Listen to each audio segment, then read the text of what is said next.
Sundays, 3 p.m. Pacific Standard Time, live on Ground Zero Radio. Welcome, ladies, gentlemen, and hermaphrodites, my fellow slaves of the global plantation. The Vinny Eastwood Show is bad news. It's like the news, but so much worse. It's the lighter side of genocide. Just because we're being exterminated doesn't mean we can't enjoy it. Otherwise, what's the point of being killed? The Vinny Eastwood Show, where the only thing worse than living in a high-tech global police state run by child trafficking Satanists is Vinny's jokes. And welcome, ladies and gentlemen, one and all, to yet another exciting episode of the Vinny Eastwood Show, broadcasting live on Ground Zero Radio, as well as the Twitch, the Facebook, and the Eugenics. You can subscribe at Vinny Eastwood NZ or NZ if you happen to not be able to spell Z correctly. Now, we have a wonderful lady here today, the one who's responsible for Vinny Eastwood's first ever live, well, it wasn't live, but the first ever broadcasted television show all the way back, what was that, like 2012 or 2013 or something like 2014. That? 2014, yes. So it's the 10-year anniversary of the inaugural TV show of Vinny Eastwood, which we called Paradigm. At the time, she did an episode with the late Penny Bright, who unfortunately is not with us anymore, despite the fact that there are still many wars for her worship to fight. Nevertheless, Christianne has gone on to work with David Icke and help to set up Ickeonic, which has been going strong ever since it was set up. Such is her skill and dedication to the task, no doubt. Christianne Van Wijk, welcome to the Vinny Eastwood Show. Lovely to have you back. What a lovely intro, Vinny. And it's interesting when you said in your intro, or in the actual pre-recorded intro, ladies and gentlemen and hermaphrodites. It's such a weird synchronicity, because I was literally thinking today, because what's it called? A Dutch politician said there's only two genders, and then I went, yeah, but what does a hermaphrodite fall under then? I guess they fall under both. Right? Yeah. Anyway, sorry. Random intro for my part, but it just stood out. As they do. So would you give those who are unfamiliar with your work in documentary filmmaking and filmmaking itself and radio and the setup of Ickeonic and all of that thing, would you be able to give us a wee bit of a background to your lovely self, darling? I guess so. I wanted to become a filmmaker long time ago, and long time ago, many years ago, and I thought, I'm probably not good enough, but I really feel the need to use, the medium of filmmaking to, help with awakening the people of the world, and myself included, as part of it, as part of the journey, and started filmmaking, doing films about awakening, starting around 2008. With various productions, and it was a hard knock life, because nobody was interested at the time in this kind of stuff. It was all woo-woo, and there wasn't really, as you remember yourself, because you started a long time ago as well. So it was pretty hard for many years, self-funding things and not really meeting many of your tribe. And then met Jamie Icke at one point in early 2020, just before the whole COVID thing kicked off. And he had just started Ickeonic Media with, basically it was his initiative, but people like Richard Willard were already part of it from the beginning. And they came to New Zealand to film Dr. Robin Kelly and myself. And after we finished filming, we were like, okay, we seem to be working together very well. Let's continue together. So just before the whole COVID thing kicked off, I left New Zealand. And I remember saying to my actual psychic friend, Kendall, who you know, on the way to the airport, I said, I have a funny feeling that I'm not going to be able to come back anytime soon. I just have a feeling that something's, that this is I'm going to be away for a long time. And as I left to LA, I couldn't actually make my flight to Europe because they stopped flying because they declared the big sort of emergency. So I ended up having one of the last flights back to London, that were available. I remember being on the phone for about 5 hours with American Airlines trying to organize a flight. And so that was it. So I ended up in the UK and ended up making films with Ickeonic. And for the first time, after having suffered, from having no money and no feeling of being with your tribe, which I know you recognize, Vinny, because you've had to really, I've followed your journey over the years, and it's been pretty hard for yourself as well.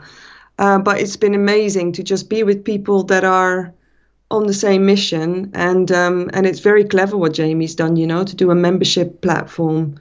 Of course, it helps to, the fact that there's lots of material of David on there to attract members. But over the years, we've become a truly independent platform, truly independent and true alternative media that's not, influenced by the powers that be, so to say. Well, it's a tough job. Nobody can really deny that, and it's. Somebody told me the other day, Vinny, you're like a legend in the New Zealand alternative media, and I was like, yeah, well, since being deplatformed, I'm no longer a legend. I've become somewhat of a myth, and I like having an air of mysteriousness. But yeah, you were really one of the first ones. I was the first one. It was just kind of like, if you look back in the day, like 2008 through maybe till 2017, when Jacinda Ardern was elected, there wasn't any alternative media platforms who were doing what I'm doing, having a website, doing video interviews, radio interviews, and things of that nature. So for nearly 10 years, I was carrying the flag for New Zealand alternative media. Really? Largely by myself, and I had help, of course. There were lots of activists in New Zealand who would come on my show and help me to tell their stories, and many people who volunteered to help set up things, and like got the green screen working, told me what lights to get, and helped me with open broadcast software and all of that sort of thing. And now I've got my wonderful mods, and you recognize something that somebody. If you have the idea, it's your responsibility to get that idea off the ground. But if you want to keep it flying, you are going to need help. Right? People won't get on board unless it's already in the air to a large degree, and people won't want to support you unless you've proven yourself that yes, this person is doing the job, yes, this person is getting the job done, but now I can help him a little bit, right? It's that sort of thing of giving courage to others. That's what the word encourage means.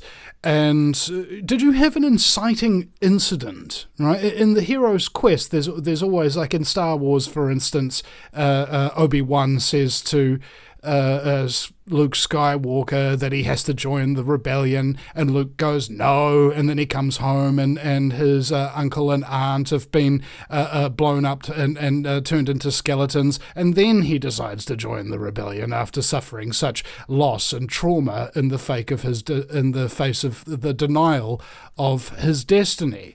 And I found that this happens very, very similarly in real life to people, but we all have our different inciting incidents that makes us sacrifice what we previously thought was going to be our life's journey. I'm going to do this, I'm going to do that, and then you realize the truth won't allow you to live with yourself unless you help it come into the light.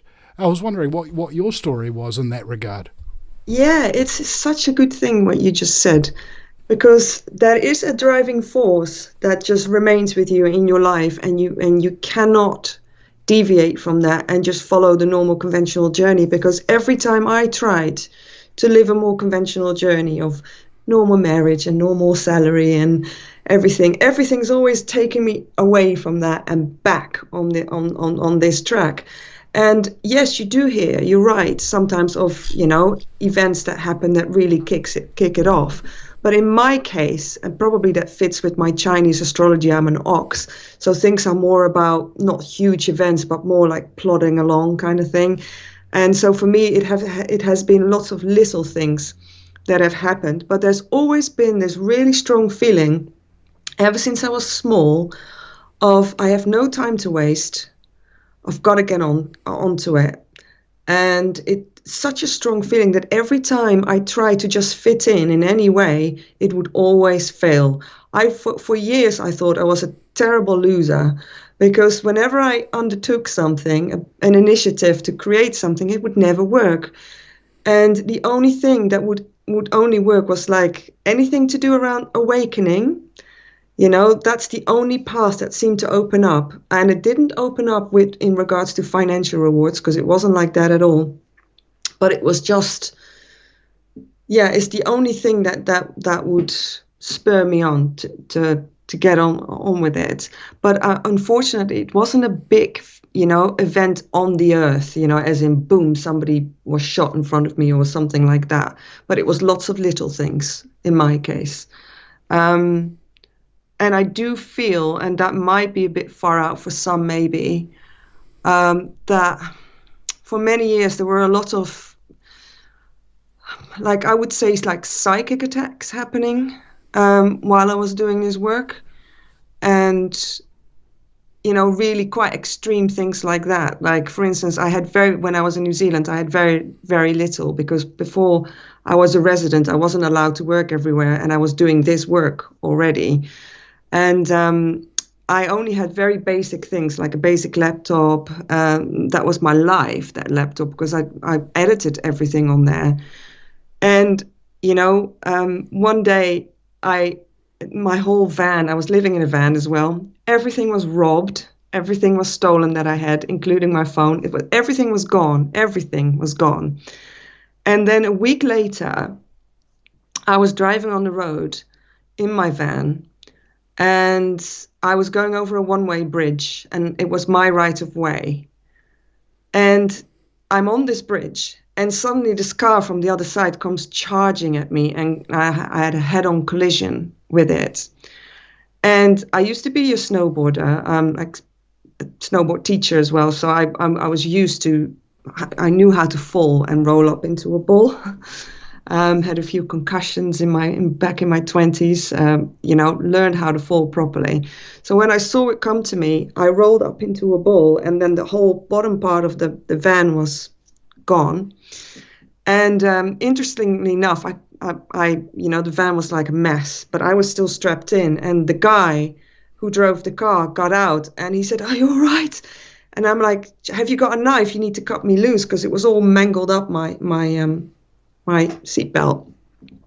Anyway, I climbed out of the van through the window, and he kept saying, how come your legs aren't damaged? Like, how come your legs are still fine? It's because I'd rolled up to a ball. But what he said was absolutely fascinating. Absolutely fascinating. He said to me, "I drive this road every single day. I know that bridge by heart." And he said that he had a voice in him that said, "Keep driving, keep driving, keep driving." So that's pretty far out. I mean, if I say I haven't had any big events, that's quite far out. So I lost everything, and then the van was written off as well. And it's moments like that where you really feel like, okay, why am I doing this? What keeps me going? And sometimes we do need some serious encouragement, at least knowing that it makes a difference. because it's pretty hard. I don't know if you've got that too, moments where you go like, has it meant anything to anyone what I've done? And then sometimes you get an email from somebody saying, oh, your production changed my life or something like that. And you go, okay, it is doing something, but it's not the easiest journey. And I know that from you as well. I mean, censorship in your case already happened. You were the first ones to be totally censored. I remember your entire YouTube channel with all your work being removed after you criticized John Key. Yeah, and I never thought that I would get that channel back at that time. And so I was just like, okay, well, this is my life now, and I'm a guy with heaps of content and no place to put it and no audience. And then of all days, Guy Fawkes Day, my channel just popped back up all of a sudden.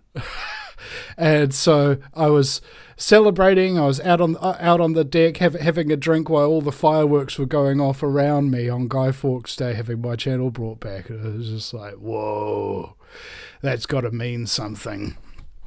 And this whole journey, I think for me, it started as a sense of rude awakening when I got arrested. Because when I got arrested when I was a kid, really, I was 19, I trusted police, and confessed everything to them and was very honest with them.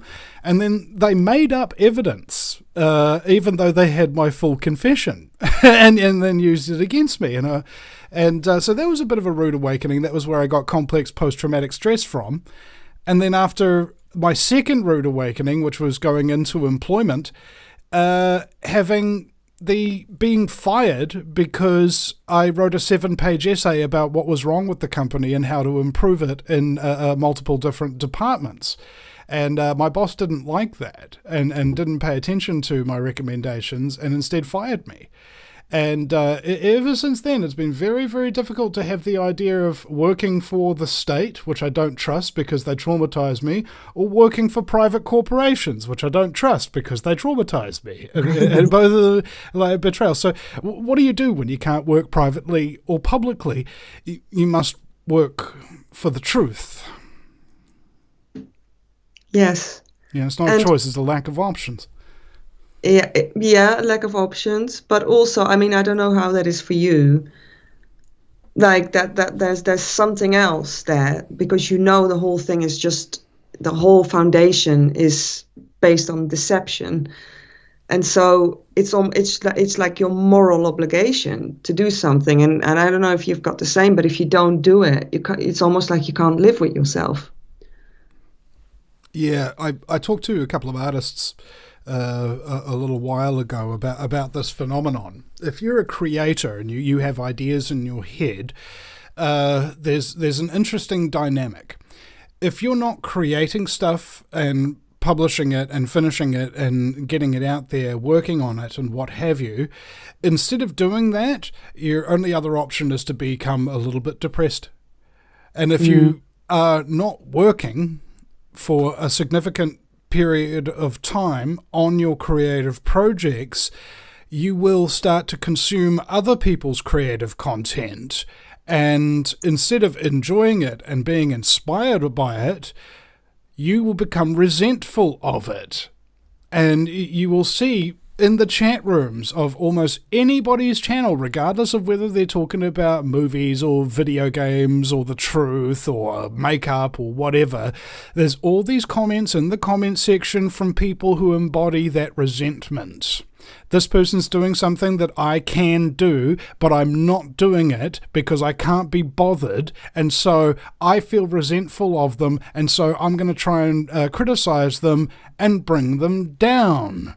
Instead of getting my ass into gear and actually working on something and then putting it up there and having the bravery to have other people criticize it and tell them that they can go F themselves if they don't like it. I like it. I did it. Now people are enjoying it. You resent it because you resent yourself.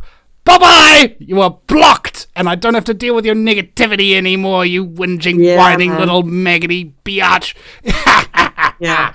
You know, absolutely. And you've just kept going. You've just kept going after everything, you know. You've never left. You've always been steady in the whole thing, and you've just kept going. And yeah, I mean, I see it happening to David Icke every single day. I mean, I don't even think he checks the comments anymore, because he didn't do it anyway. But it's laden with that, you know, laden with people that are finding any opportunity to have a go.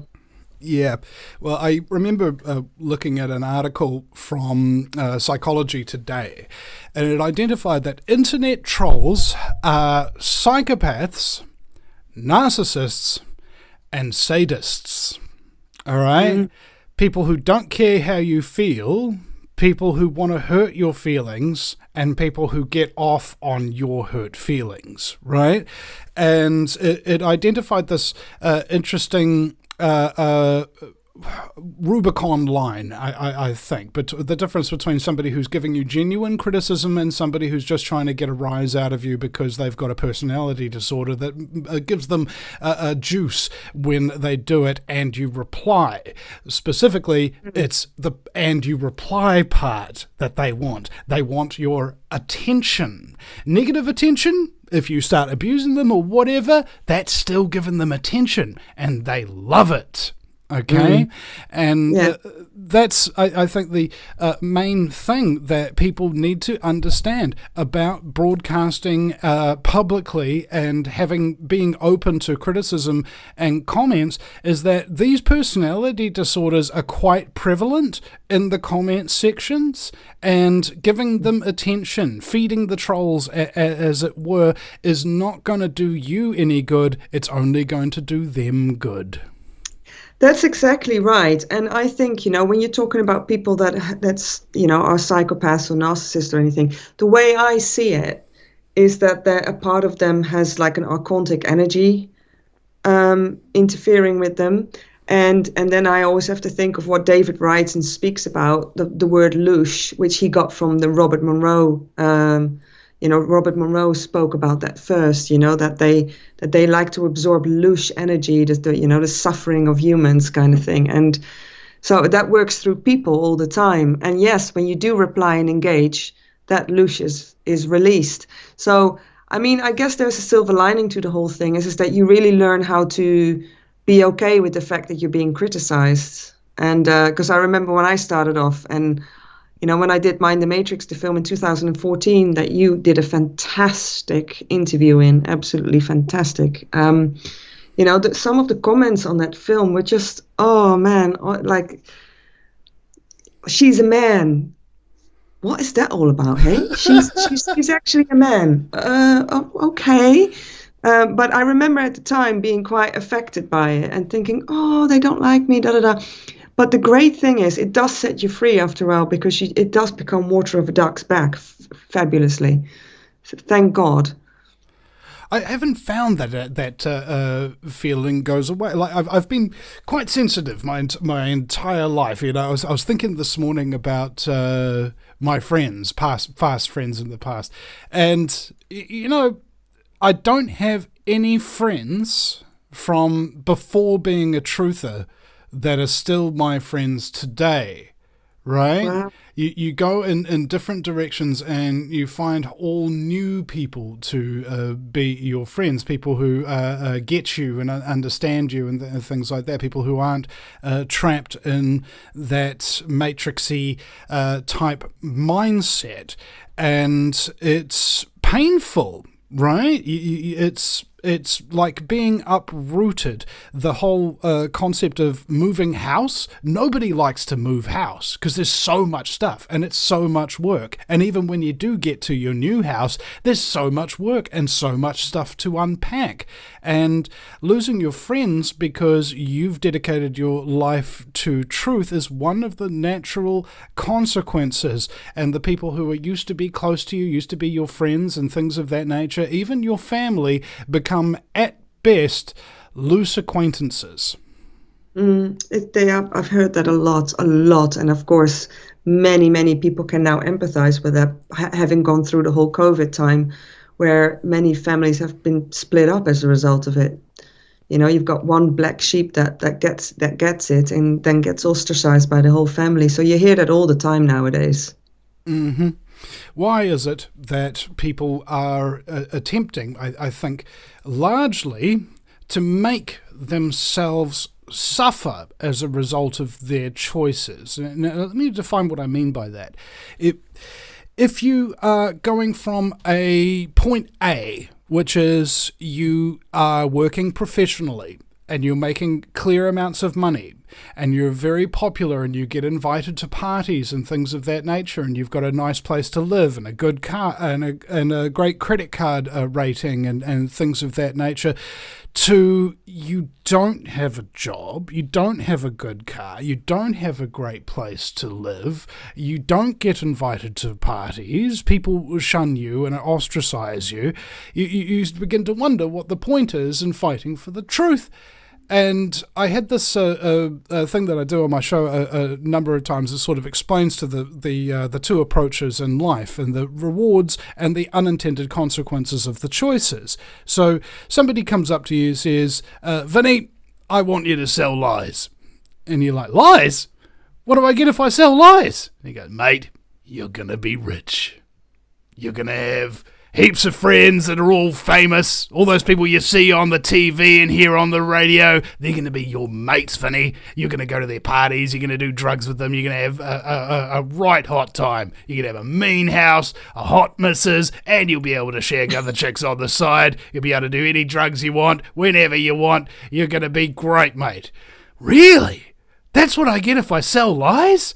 Yeah, mate. Huh. What about you, mate? What do you reckon I should sell? I reckon you should sell the truth, Vinny. The truth? What do I get if I sell that? Well, you're going to lose most of your friends. And you're probably going to lose your job too. And you're sort of going to become a social outcast, a pariah, if you will. You're not really selling me on this, mate. Yeah, it's the truth, mate. I can't really dress it up. Okay. Well, what about the unintended consequences of telling lies? Oh, you know all that money you've got? Yeah. You know all those friends you got? Yeah. You know all those things that you have, the money, the wife, and all of that kind of business? Yeah. You could say the truth once, or just do the wrong thing that they don't want, and all of that will just disappear. You get sick, nobody's going to be there for you because they don't really care about you, because there's nothing genuine in your relationships or your career that actually stands by itself and holds any stability.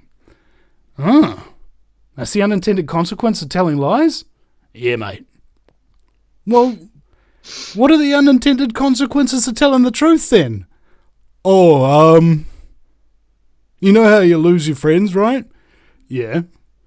You gain new ones. And they're genuine. And they're cool. And anything bad that happens to you, they'll care. And they'll be there for you. And they won't go away. Because they're like gold. They don't lose their shine. What about money? Oh, you'll have everything you need. Exactly when you need it. Right in the time that you need it. That's the one. And in exactly the quantity that you require. Yeah.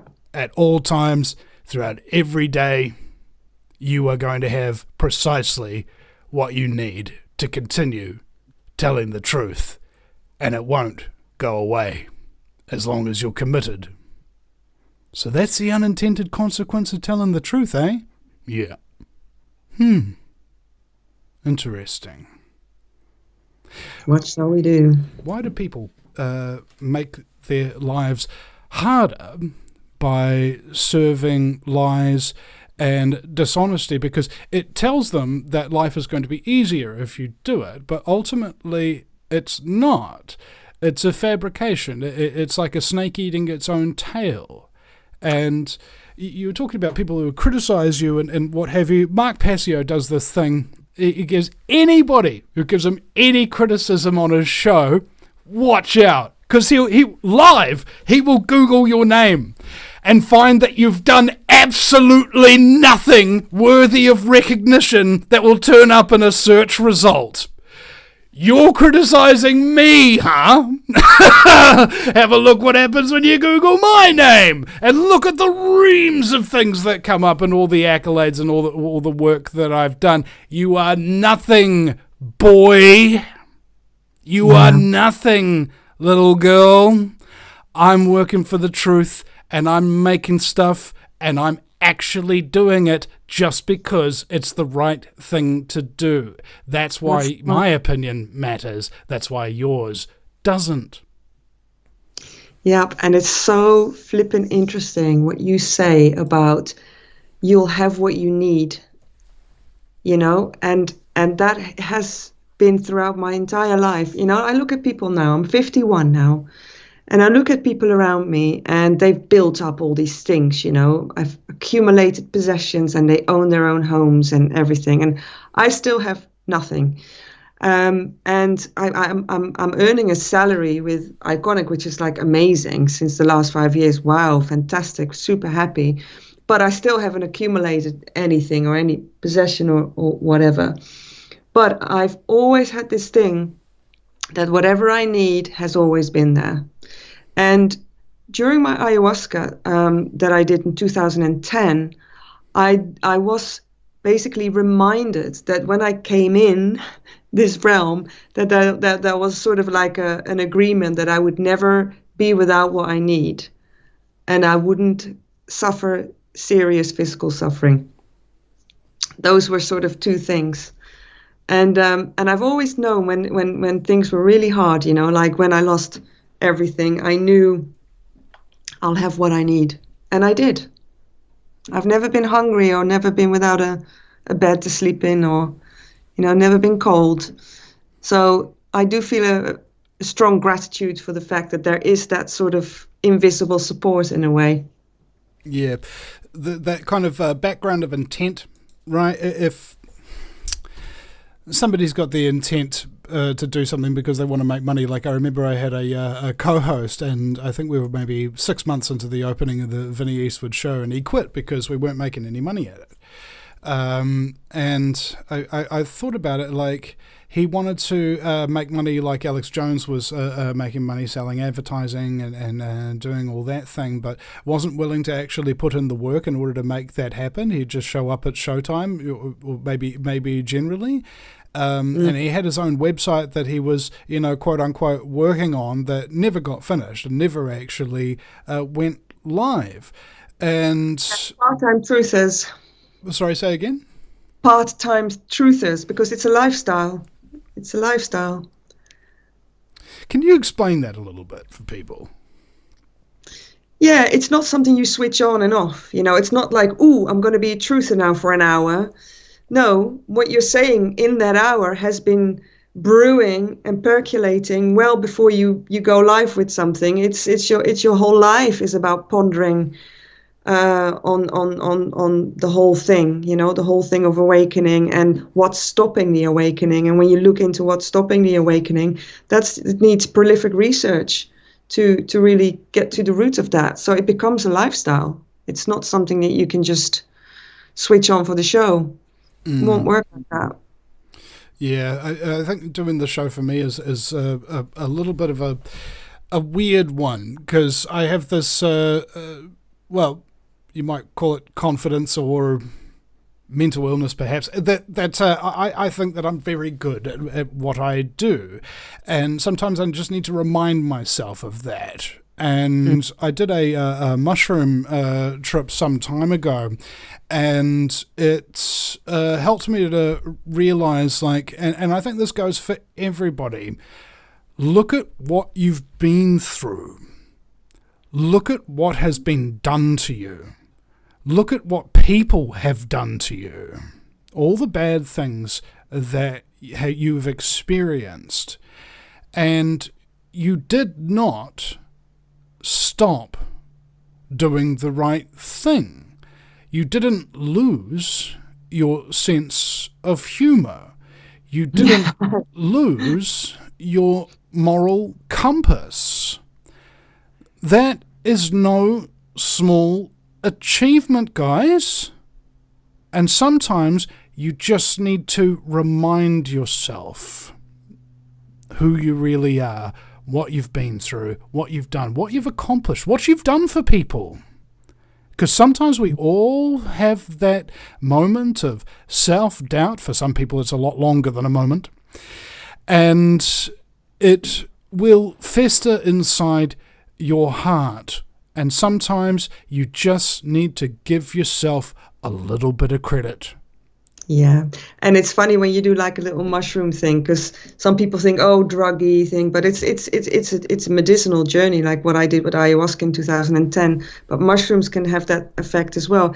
Moments like that, when you do it for sort of like a sacred journey, you know, it can really be a beautiful reminder of stuff like that. And you do need it. You do need it because, like you said before, you don't get the usual rewards that others get. So it's very nice to get something, you know, in the form of, you know, having a little connection again with the bigger picture, the bigger source, and to see that indeed, you know, you haven't succumbed to the temptations of this satanic realm.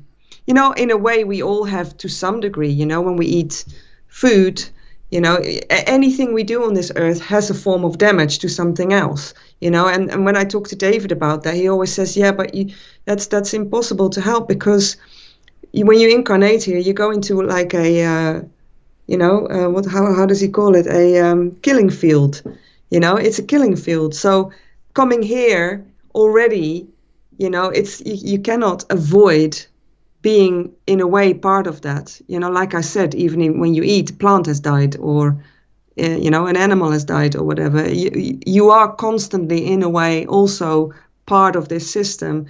So you've got to do as much as possible to rise above it without actually dying from hunger.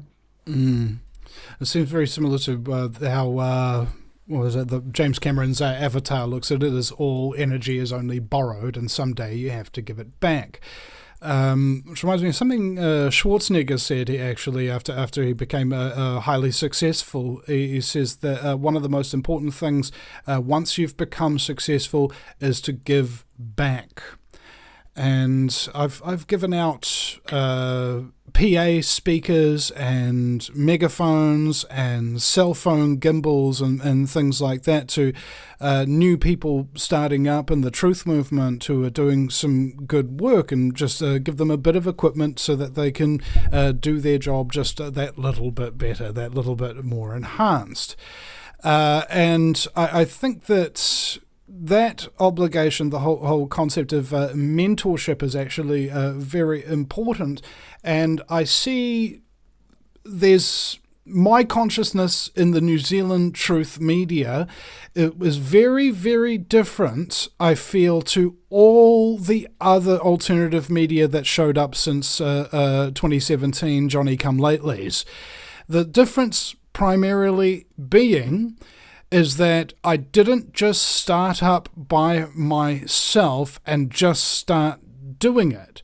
I immediately, before I started doing anything, sought mentorship from people who were already doing something. Not the things that I wanted to do, but something, because I believed that they had something to teach me about this level of consciousness that propels you forward and obligates you to do the right thing. What have these people gone through? What's been done to them? How did they go about it? How did they start? Etc., etc.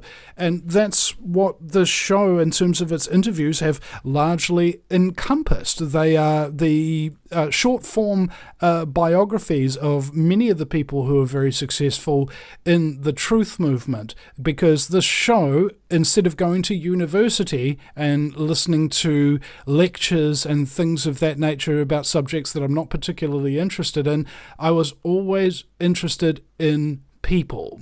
Who they are is what has happened to them and what they've done with that. So this great little YouTube video where a guy likened this cooking show, which he liked, which was particularly interesting.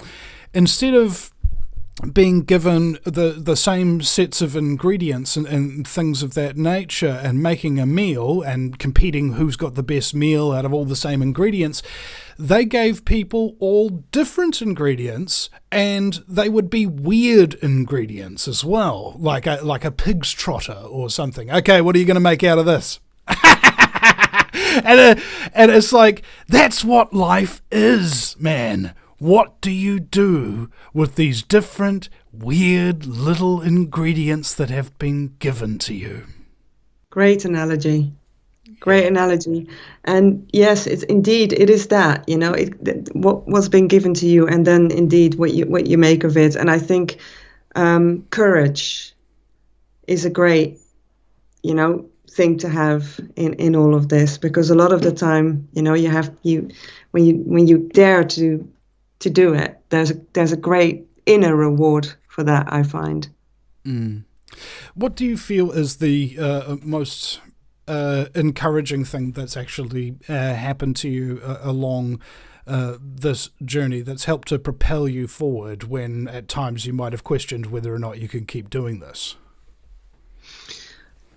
Maybe I'm being too spiritual when I answer the questions, but I do feel there is something about when you honor, you say truth, or when you honor, I guess it's also authenticity. Are you all right? I'm fine. But I guess, when you stay true to something inside, your inner compass, and you stay true to that, the reward of that is that there is a feeling of being at home in yourself. And there's a richness to that is almost impossible to explain. And I've seen many people that have gone for the external rewards, like partly selling the soul kind of thing. And you see them aging, and you see them, like being just anxious and unwell and ooh. And so I guess, in the outside world, I haven't got many examples to give, but definitely on the inside, I feel like quite connected as a result of it. And that to me is everything. I was talking to David one time on this show, and we were talking about planning, right? And what a waste of time it can be. Not all planning, but some planning, because if you are on the path unfolds before you, and you need not a plan. And it reminds me of something Stuart Swerdlow from expansions.com told me. He said that in a survival situation, the most important survival tool is not water, food, guns, or toilet paper. The most important survival tool, which most people forget, is their mind. If you can think your way out of a situation, that is more likely going to be the decider of whether or not you live or die. And the same is true for having a truth broadcasting career. If your mind is with you and you're able to think your way out of things, and you don't have to have everything lined up, the path will simply unfold before you. Oh, I want to go over here now. Why are we going over here? I don't know. Oh, hey, bro, I haven't met you in yet. How you going? Like, this was the reason why I walked over here all of a sudden for some reason. I had this little instinct. The synchronicity thing, yeah. That's actually a really good point what you're saying, because I guess that's what I'm trying to say, is when you have that, you feel that connection. There is a thing, indeed, like synchronicity, where certain situations happening around you, of meeting the right person at the right time, or et cetera, those kind of things are very much, I think, the thing that make you realize you are on the right track. Yeah. This idea that you don't have a plan and you don't need one, and every time you're worried about something, like I remember in 2012, I've told this story a number of times, I got up and it was bill day, right? I had to pay my power bill, my internet bill, and my rent, and I calculated it up, and it was like, man, that's $500. I don't have $500. So I go to my computer, sit down, I open my PayPal, and what's in there? 500 euros from a guy named Gert in Germany. It's like, okay. And you never forgot. You never forgot. Isn't that beautiful? You remember his name. Because it's like core memory. Right. And so these are the things that really teach me. And every now and again, I'll worry, like I'm not sure if I'm going to have the rent this week. I'm not sure if I'll have enough money for food. I'm not sure if I'll have enough money for gas or whatever. And then I remind myself, no, it'll come. Yeah, it's been proven time and time and time again. Yeah. Right. They call it having faith. Yeah, well, this is what, when you said about Stuart Swerdlow, who I think is great and does great work, when you said about mind, I thought, yeah, I guess I would take it a step further. It would almost be like a spirit knowing, from the spirit, and the mind kind of follows suit to that. Can you expand on that a little bit? Yeah, I guess, yeah, the mind, well, I don't know how you see the mind, but I see the mind always more as a tool. But that's, the connection of spirit with the source of who we truly are, the timelessness of pure consciousness. That is the guiding part, and the mind picks up on that and does something with it. So it's not the mind coming up with it; it's the mind receiving the guidance from your consciousness, from your true self. So let's say everybody has potentially some kind of inspiration, right? So, for instance, right now you might be thinking about song lyrics. Write them down. You might be thinking about, you need to clean up your room or your kitchen. Write it down and make sure that you do it, right? Because regardless of what thought you have, regardless of what inspiration you have, thoughts and inspiration mean nothing without action to back it up. Okay?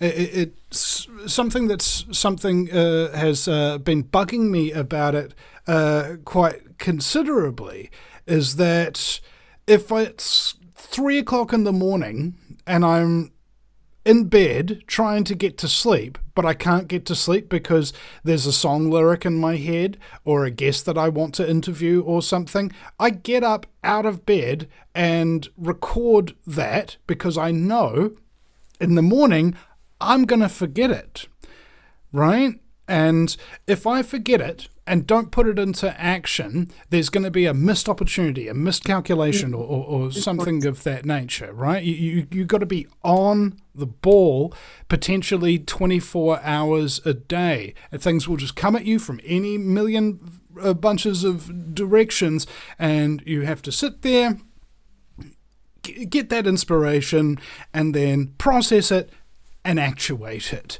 right? Because it's like I say on the show, there's you're a fifth dimensional consciousness being, first dimension's a dot, second dimension's a line, third dimension's a box, fourth dimension's that box moving through time, and the fifth dimension is the box, but it's beyond time and it's beyond space, and that's where all your thoughts are when other people are talking, all those thoughts that you have that you don't actually manifest into the material universe, and that is your job as a creative being, to take that which exists outside of time and space in the fifth dimension and spend your fourth dimensional time willing those ideas and inspirations into the three-dimensional universe. Only there can others see it, hear it, smell it, taste it. It's funny, you just said, touch it, and be inspired by it. Sorry. What you just said is exactly what I kind of meant, is that the mind receives it. So it's outside of time, and then the mind receives it, and then the person puts it into action. So that is very close to the end of the show now that we've got here. Man, that's gone very quickly, hasn't it? Yes. So let's talk about Ickeonic and do a little bit of self-promo as that. Where can people find it? What can they find on there? How can people support it? Yeah, so I would say Ickeonic is... I don't know if you remember Gaia, quite focused on spiritual. I would say it's also an alternative media platform, but we truly have a plethora of things. So we have incredible documentaries, lots of current affairs shows, interesting interview series, and there's so much on there now. I mean, actually, I'm in France at the moment with friends.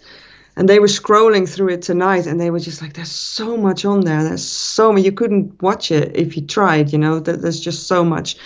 And it's still, fairly hidden. I think we haven't reached our full potential. It's not even close yet, We're still opening up. But the potential is endless with it. So yeah, you can find it on ickeonic.com. It's ICK. It comes from the name Ike. Ickeonic.com, and it's very affordable. I don't actually know what the latest price is. I think you pay per year, and it's not a lot of money at all. Yeah, if I wasn't working for Ickeonic, I'd definitely be a member and watching it all the time. Okay. And David Stuff is all on there, his weekly Dot Connector show. He's still going strong. He'll be 73 this year, and he's still, at it all the time. It's amazing. He never stops. Yeah, they say that retirement is what kills people. It's not retiring is what will kill him eventually. Yeah. Well, people always ask the question, why hasn't he been assassinated then? He must be an insider. He must be a false. I was talking about that tonight. And this guy asked me this one time, and I was like, bro, okay, you're saying he's got no opposition and he's still allowed there. Do you know what happened to him when he first came out? He was like a national joke. He couldn't walk down the street without people pointing and laughing at him, okay? He went through like copious quantities of things. He's been disallowed to go to Europe, and various things have happened to him to oppose him and what have you. That's one thing that's happening, and they're like, oh, but he must be rich and stuff like that. No, he's not. He lives in a little place that has a kitchen that can barely be called a galley, just so that he can take care of himself and things like that, okay? I remember Jonathan Eisen from Uncensored magazine. Oh, yeah. And one day I had a realization, and I gave him a call. I said, hey, John, I think I've copied your lifestyle. And he goes, what do you mean? And I go, well, you know how you don't really go out? You mostly just sit at home and do your work. And when you do go out, there's only a small amount of people that you really associate with and talk to. And he goes, yeah, that's because most people are just not worth your time. Right? And this is how it works, guys. All right? Yeah. I call it panhandling, right? If you're getting gold from a river, you have to pick up and scoop up all this dirt and rock and crap. And then you have to swirl the water around and around until the things that you don't want fall off of your plate and back into the river. And at the bottom of the pan, after all that swirling and all that working, you're left with those little nuggets of gold. Yeah. And that's what you are, Christiane, a wonderful little nugget. Oh, I love that. Can I add something to what you just said about David? When people say, why hasn't he been taken out? I've heard a story of somebody close to David. I'm not going to give too many details, but who spoke to an ex-MI5 or MI6 agent who had confessed that there were about 5 attempts on David's life over the years, and that apparently no one can succeed and they can't get close to him. And when I spoke to David about it, he said he thinks that there's a protection, an energetic protection. And that's probably, when I was speaking about, when I came in, I was promised I would not be hungry and I would always have what I needed. Well, I guess this is something that he came in with, he'll always be protected. And, to an extent, because he's not protected from being banned from the entirety of Europe and Australia and, being ridiculed and stuff like that. But when it comes to actually losing your life, there is a protection energy there, I believe. That's the one element of it. And I also explained to this guy about credibility. All right. If you are the head of DARPA, the Defense Advanced Research Division of the National Security Agency, and you turn whistleblower, the chances are that they will make a lot of effort to take you out because you're very credible, right? And if they can't take you out, they will do everything within their power to damage your reputation, okay? Yes. And that's the thing. Anytime you mention David Icke, there is a good chance that somebody will say, oh, you're going to be talking about reptilians next. All right. So that's the thing. You don't need to take out David Icke if you've damaged his credibility to the point and brainwashed the population into putting him in a little box so that you don't listen to him. Can I add one thing to that? Because you're spot on with that. So I'm making a film at the moment. It's called Persona Non Grata, the demonization of David Icke. And it's all about his ban from Europe. And we're going really deep into the whole ridiculing thing. But he's also going to explain into detail what he means with the whole reptilian thing and why people call him anti-Semitic. And so we're really going into the whole thing. So that film is going to be premiering on the 26th of March in the Netherlands and a couple of days later in London. And then it's going to come on the Ickeonic platform, Persona Non Grata. I really highly recommend people to watch it who've been brainwashed into thinking that he's just talking about reptilians. That's the thing about reputation. It's what people say about you.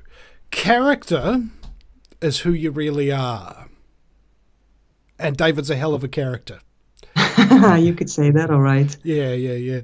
I remember one time, one of the crowning achievements of my career was not only did I get David Icke and Mark Passio on a show together, but I made David laugh. He was a good one, I'd done a number of interviews with him, and I was always trying to get him to laugh and failing, and then I just nailed it, And it was with this one. This one time, I was on a show with some Americans, and they said, Salvini, give it to us straight. Is the earth flat or is it round? And I went, well, I think it's a holographic fractal that's being projected by collective consciousness experiencing itself subjectively. And they were like, whoa. So it's, at the end of the day, people might have simplistic understandings of things. But with that being said, Christianne Van Wijk from Ickeonic and from Earth, rather, she's a being that coasts on the waves of inspiration and fantabulousness. I only just learned the word fantabulous, and I think it is absolutely fantabulous in and of itself. It's kind of like an onomatopoeia, something that sounds like what it is, like scumbaggery or swash or pop. Anyway, thank you very much for giving us your time. And can people follow you on Instagram and stuff like that? Yes, just under my name, Christianne Van Wijk. Yeah. All right. Name is on screen, guys. Thank you so much for your time and attention. Remember to go to thevinnyeastwoodshow.com. It's Vinny with a Y because it's the most important question. And Eastwood, go ahead, make my news. And this is a listener-supported broadcast, ladies and gentlemen, so you can donate through PayPal, Kiwi Bank, and Patreon. If you are a Patreon, you're going to be able to get exclusive little rewards as well. And if you have already donated, but you haven't done it yet, on the homepage it says, already donated? Click here for your special rewards, and you'll actually get to be able to talk to me personally. Okay? This is the thing. Giving my time to the people who give me their support, I think is an obligation, and more often than not, it's a real pleasure. Okay? All of you guys that come on this show, and all of you who donate and support the show and things of that nature, guys, just love you so much because you're all intelligent, you've got a sense of humor, you've got skills, and you've got a story to tell.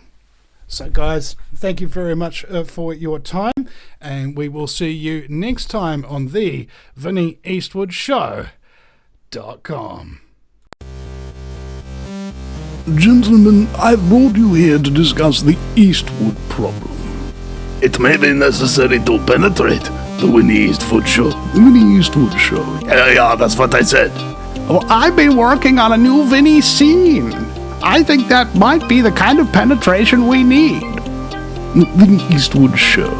Sundays, 3 p.m. Pacific Standard Time. Live on Ground Zero Radio.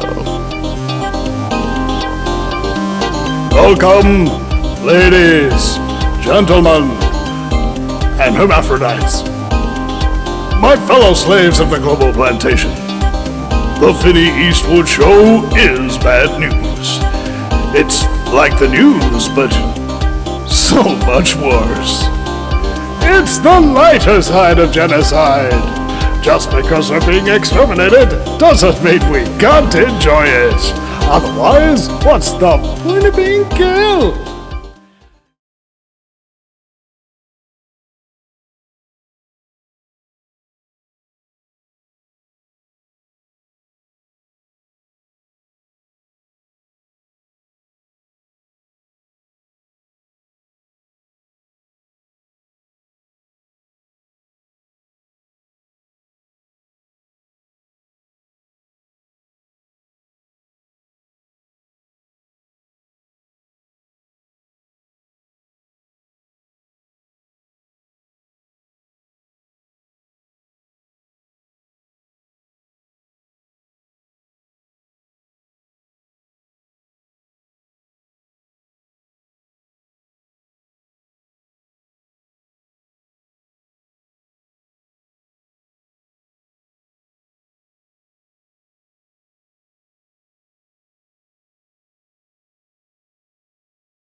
If we share our audience and simulcast and things of that nature, it makes things just that little bit more awesome. All right, there we go. Everything's up and running.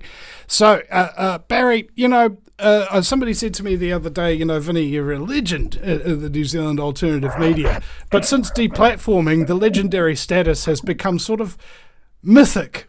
It's just like, who was this Vinny Eastwood character, and what the heck happened to him? And he's just gone. And it's, the most common thing I hear is, hey, Vinny, are you still doing shows? And it's like, yeah, I've been doing them every week for 17 years. I haven't stopped. No, I know. That was what's kind of difficult as well about getting deplatformed and demonized and having your life go through so many changes, is that they were talking about attention-grabbing content, right? Like, for instance, if you are, for instance, making content of some description, regardless of what it is, it has to get people's attention while they are scrolling through things at 1,000,000 miles a minute. All right. And that is very, very difficult. It's freaking impossible. And I have noticed that quite resoundingly that back in the day, I would watch a 3-hour documentary, maybe even a 3-hour plus, kind of thing. I'd sit there and watch a 10-hour David Icke production with one of my listeners, Barry, who bought the DVD set, and we would actually sit there and watch it. And Barry, who hates cats, would fall asleep while watching it, and my cat would go and sleep on him. And nowadays, having that kind of attention span is, it's not really prevalent. People want things in bite size, TikTok, Instagram, and things of that nature. So public consciousness and attention span has shifted quite significantly in the wrong direction, right? People having the ability to concentrate is not quite there, Yeah. Yeah, I've noticed a shift in people's thinking in society. Not for the better.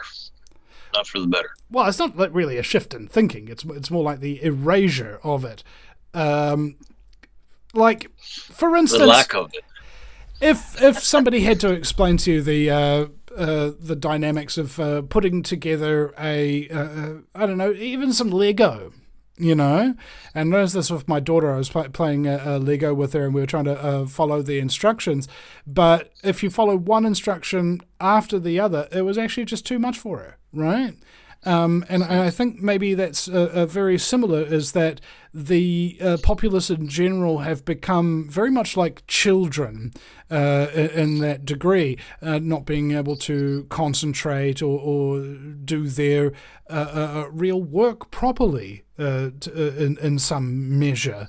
And it's not going to serve people, I think, to a large degree, because we've got all these influences on people's attention span, not only food, sleep, the amount of water you're drinking, the amount of anxiety you have, the amount of screen time that you undertake. These all affect concentration and what you call peak concentration, which can only really be gotten into for about 45 minutes in a stretch if you're lucky. And after that, people stop paying attention. They start to slow down. They start making mistakes and things of that nature. And then they have to go back and correct those mistakes, which takes even more time, which raises their anxiety, which again brings down their concentration and level of cognitive ability. And people haven't really kind of gotten that concept of sort of like time and brain health. And so when we're trying to wake up the world to a complicated system, the chances that they're going to even have the faculty to be capable of understanding it is extraordinarily low. Now, that could be necessarily seen as a bad thing, and overall, if you look at it objectively, yeah, it's definitely not a good thing. But on the other hand, it doesn't take everybody participating and everybody understanding and everybody working at the same problem to get that problem recognized and solved, because most people are follow the leader type thing. So, is this what we're doing? Oh, okay. And they just sort of shuffle along. Like, I guarantee you, if the Truth Movement somehow tomorrow vanquished the New World Order, like all these people were just brought out onto the street and we have these trials and then we put them away behind bars and we start running society the way we want to and having respect for people's autonomy and their personal sovereignty and their private property, yada, yada, yada. Most people wouldn't give a crap about it. They would simply just be like, oh, is this the new way things are doing now? All right. And they wouldn't even be grateful, and to have all these things given to them that they didn't have to fight for. Right? I think that maybe in the alternative media and truth media sphere, there are a lot of people who are extraordinarily ungrateful for the people who've laid the path down, who have done the early jobs, people like G. Edward Griffin, Jordan Maxwell, those kind of people who had worked for like 50, 60 years in some cases to bring the truth to people despite massive, massive opposition. And me personally, I am very, very grateful to everybody who has sacrificed for the truth in any way, but particularly am humble and show great umbrage to those people who have sacrificed and been doing it for much, much longer, because they know what it takes out of you. Yep. How many years have you been doing this, Barry? Why did you even start doing it? I've been doing radio for about 11 years now, I guess, Vinny, 11 or 12 years. I phoned into a radio show in England. Dark City Radio was the name of the network. They're still operating. But they had Rick Simpson on, and I wanted to talk to Rick Simpson. So I phoned into the station, and I started conversing with Rick on the air. And I was about to hang up, and the owner of the station, Paul Hayden was his name, said, "Barry, have you ever done a radio show?" And I said, "No." He said, "Well, do you want to do one?" And I went, "What?" Well, that was the start of my radio career. And that was about 11 or 12 years ago now, Vinny. I've enjoyed doing what I do. I get to meet some really good people. You're one of my favorite people to get on, man. You really know what you're talking about. You really hit the nail on the head every time you get on here. And I appreciate your input, man, greatly. Yeah, so this... element that is going on, especially like I do guest on a number of shows, and they're often talking about current events, and for me, current events aren't really of interest because they don't evolve you, like this thing has happened today. Oh yeah. How do I change my life in response to that, right? Like there's certain realizations within the truth movement, like fluoride. The realization there is your government can and will poison you to make sure that your sperm count and your fertility is low, as your IQ will be lowered, as well as getting cancer. Your government, the person that you vote for and things of that nature, is willing to do that to you. 9/11 being an inside job, another important realization. Yes, the government will murder you and then use your sacrifice that they sacrificed you for in order to fulfill other agendas and get people all hyped up in a frenzy so that they'll go overseas and sacrifice themselves for the agenda to be furthered. Right? Yep. That's a big realization. EMF and Wi-Fi are constantly irradiating you, affecting your brain matter, affecting your nervous system, and destroying your concentration and giving you cancer. Your government will legalize things that are essentially radiation poisoning par excellence in order to control you, to disable you, to make you easier to control. Another important realization. Now, when people say that the Earth is flat, let's say you look at the evidence and you conclude to yourself, yes, it is. What's the realization that comes with that? Nothing. Because you don't actually change anything in your life in terms of things, it's becoming, a lot of people get obsessed with it, and obsessed with Trump, and obsessed with Q, and obsessed with the Mandela effect, and instead of actually learning something from it and applying it in their lives and using it as part of their tool belt to navigate the dangerous road of truth, they simply stop there. This is the most important realization, and I have to tell everybody about it until I die from it. Right? And that becomes something that really traps people. Is it a psyop? Is it not? I don't know for absolute sure. However, I do know that taking conclusions from things and applying them to your life is the whole point of gaining knowledge, because knowledge you do not apply is the definition of useless knowledge. And I lump many current events and things of that nature, that people are like doing this 24-hour news cycle. Let's obsess with this for a couple of days and then let's drop that and get the new thing that the mainstream media are perpetuating and pulling our attention. And I saw a great meme the other day. Winston Montag and Justin Padini and Ryan Tabarlock, they do great memes, and I follow them on Facebook. And it had Lisa from The Simpsons in front of a little presenter board, and it says, if the mainstream media supports what you are saying, you are not the resistance. And I was having a conversation at a friend of mine's place with one of his mates who is staying there. And he was basically a big advocate in government taking things from people, government forcing people to do what it wants, and coming up with rules and regulations, and supports the climate change agenda and all of that kind of stuff, and saying that anybody who criticizes climate change is funded by big oil. And I had to like put him right. I mean, I don't think he would have listened, because it's sort of like mental illness when you get to that point of believing what the mainstream media says, is that if climate change, for example, is a thing, right, and there were people speaking out against it and they were all funded by big oil, how come all the alternatives to the current oil regime, like solar power, wind power, electric cars, things of that nature, how come all those alternatives are owned by the oil companies and their shareholders?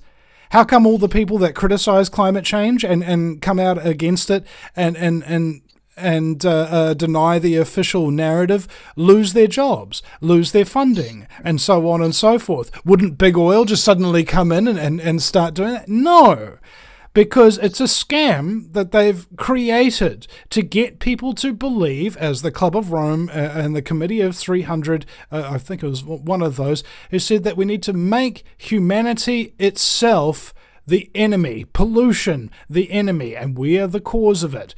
And this gets people into a mentality that people are the problem. People are not the problem. They never have been. They've always been the solution. It just depends where they're directed, who is directing them, because people naturally form themselves into hierarchical structures. Animals do this. Even in Africa, where 1,000 lions, for example, marching in a migration across the Serengeti, would appoint one lion to lead them. All these different families and prides and things of that nature come together under one leader, just like the zebras and the buffalo and things of that nature. Leadership is a thing that exists for a reason. It's because people need it. Right? Leading by yourself and doing things by yourself, that's great. There's plenty of independent people out there who can do amazing things, but they have to do all those things by themselves, without a team, without support. And as a result, their productivity and their efficiency is significantly lowered. Now, the difference between leadership and tyranny is that it comes to a core understanding of being in charge. Okay? Who is in charge? What is their job? A lot of people think that being in charge is about telling you what to do and telling you what to do and making you all do it if you don't want to. No. Being in charge is about taking responsibility to care for the people who are in your charge. There's a very clear distinction. One of them cares, one of them only cares about the objective and nothing else. And that is the main difference between leadership and tyranny. Now, what's problematic in our society, and particularly in our movement, is that people who have assumed leadership roles and positions have positions of power. Now, because any position that has power will attract people who crave power to it. It means that authority in and of itself, to a large degree in our society, is no longer something that is valued or respected or cared for. It just becomes, somebody else telling me what to do. That's what happens when you have occultic entities with large quantities of power over mankind. You miss the ability to have somebody direct you in ways that are actually good for you and actually good for the country, because those people got demonized, sabotaged, and destroyed because they wanted to do the right thing with their power, because they weren't attracted to the job because of the power. They were there because that power enabled them to do the right thing more effectively. And we've got this whole anti-authority mentality in the truth movement, and in some cases, pointing at those quote-unquote authorities as though they're a problem, as though they shouldn't have any authority over you. While correct, we do forget our craving and our need for leadership, mentorship, and responsibility, right? Spider-Man was told, with great power comes great responsibility, but I believe it's the opposite way round. It is those who take great responsibility who subsequently gain great power, not because they sought the power, but because they sought the responsibility. And that principle goes for us all. Well said. Well said. That was a mouthful. Let me think about that for about 5 minutes, Vinny. So, besides that, I have to ask you a question. What is that picture in your background? And why are these guys wearing masks? And what is that? You got to tell me, because it's been driving me nuts since the start of the show. Oh, okay. Well, that's my background image of me being arrested. So, like, if I move my head. Oh, okay. Now I can see you can see where there's the Vinny. Okay. Yeah. It's funny, yeah. Okay.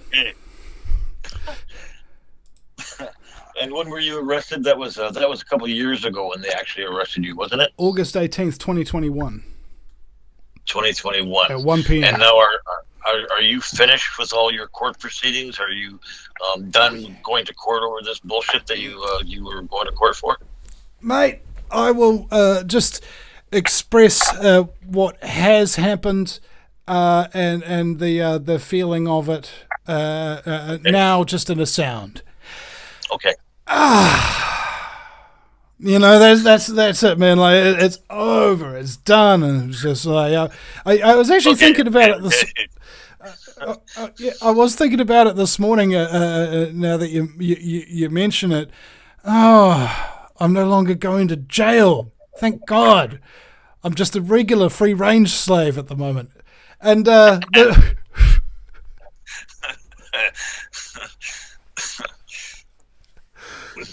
you got to love that free range slavery, man. You know, So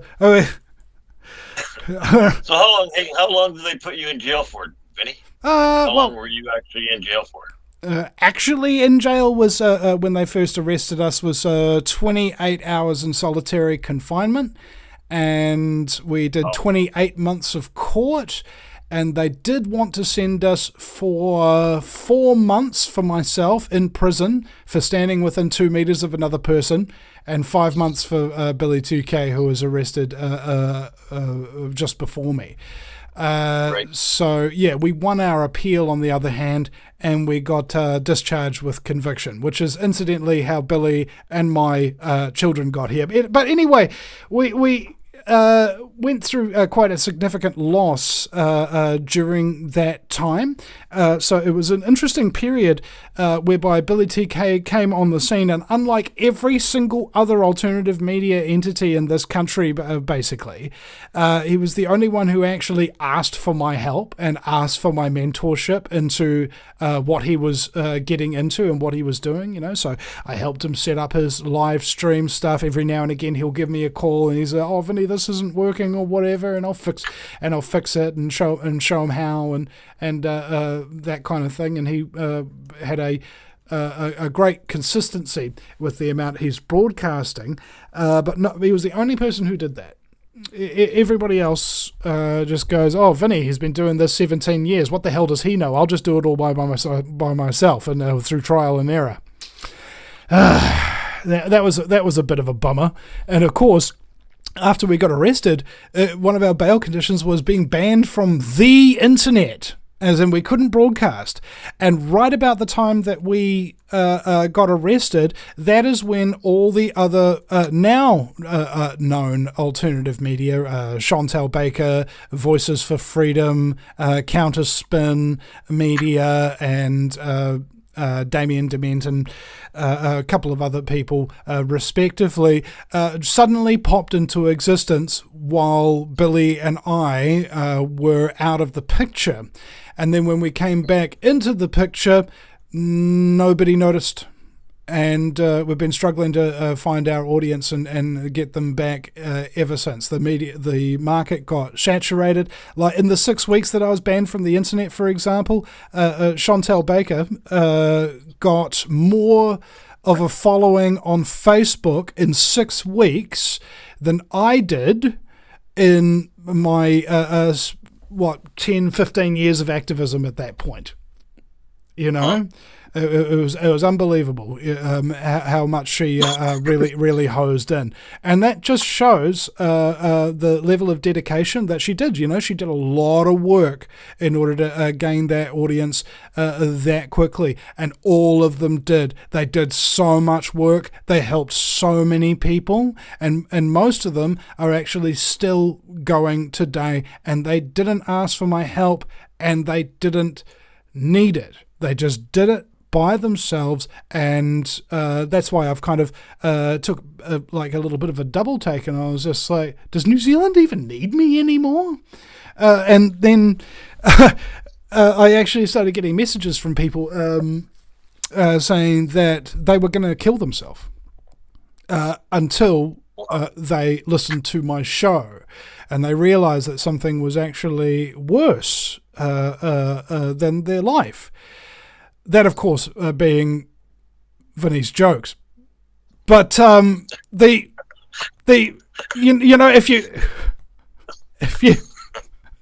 your life is that bad, you got to find something that's much, much worse in order to give you a kind of that impetus to keep on living.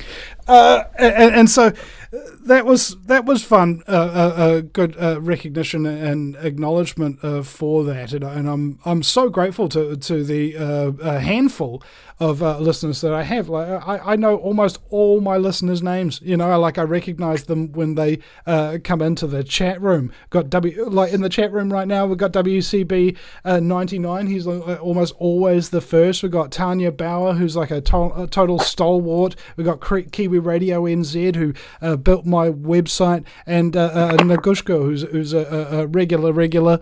And on the Facebook, we've got my wonderful mod DK, who is quite fantastic. And at the moment we have an average view duration of 11 minutes and 11 seconds, which is quite interesting.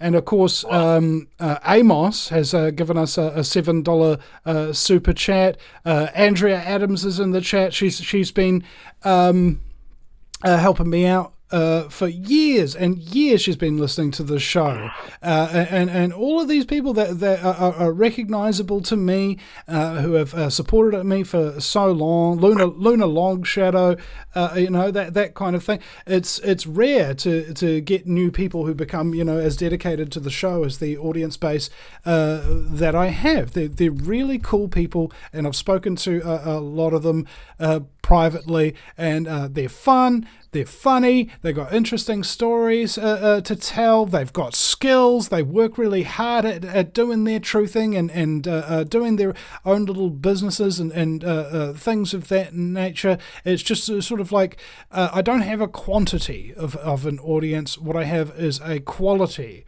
audience, because they're all cool people, and the last thing you want flooding your chat rooms and things of that nature is people who are just inherently uncool. I'm just sick to death of them, because most people don't really care about things that are important and don't understand the obligation that sits upon them. And so, I feel very lucky to have people of such quality who listen to my show, lucky. Well, hello to everybody listening to Vinny's show, and you've got a good man to listen to. I've listened to Vinny's shows many times. I've sat in and listened to him talk, and he has a way of explaining things that nobody else does, and I like listening to him. So keep up the good work, Vinny. All right. Quality is more important than quantity. Yeah, and so I would like some help in that regard, though, because I've noticed, like, if I go to my archives page, I don't have a single like, a single Facebook like, or a single share on any of my archives, basically, any of them. And I'm just wondering where people are listening to it and how and what have you, and do they listen to it just live and don't go to the archives page? And if you are listening to this, go to the VinnyEastwoodShow.com and go to the archives page and just give us a couple of likes or something like that on those archives, because it felt very discouraging. I remember one time I was doing a Facebook Live and I had one viewer, right? And, a lot of people would be very disappointed in that and sort of like doubt themselves or whatever. But I actually drew inspiration from it. I was like, oh my God, I can get a listener, And if I can do it, you can do it too, folks. Okay? Just start broadcasting. I'm sure your listener will turn up. There's